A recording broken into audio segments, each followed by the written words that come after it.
আমার জামাইটা কিছুক্ষণ আগেই কাজ থেকে আসছে। তো আসার টাইমে আমার জন্য লিচু নিয়ে আসছে। তো লিচু নিয়ে এসে আমাকে কত সুন্দর করে খাইয়ে দিচ্ছে। দেখো কতটা ভালোবাসলে মানে মানুষ এমন করে, কাজ থেকে এসেই ওর যত্নে লেগে যায়। দেখো কত ভালোবাসে আমাকে। আমি তাকে বললাম তুমি কাজ থেকে আসছো, হাত মুখ ধো, খাওয়া দাওয়া করো, ভাত এনে দিই না। সে বলে আগে তোমাকে লিচু খাওয়াবো, তারপর হলো যে বাকি যত কাজ আছে সব করব। মানে কতটা ভালোবেসে কতটা যত্ন করে আমাকে লিচু ছিলে ছিলে খাওয়াই দিচ্ছে। দেখো তোমাদের হাজব্যান্ডকে তোমাদের কীভাবে লিচু ছিলে ছিলে খাইয়ে দেয়।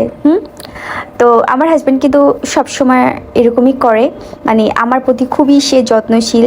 মানে আমাকে দেখলেই হয়তো বুঝতে পারবে আলহামদুলিল্লাহ আমি কতটা লাকি একটা পার্সন শুধু একটা মানুষের জন্য, সেটা হলো আমার হাজব্যান্ড।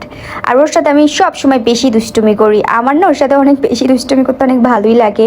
তোমরা অনেকে অনেক ধরনের কমেন্ট করতে পারো, বাট দেখো আমরা জামাই বউ, দুষ্টুমি তো করতেই পারবো তাই না? তোমাদের দেখতে মন চলে দেখো, না দেখতে মন চলে দেখেও না, এটা তোমাদের ব্যাপার।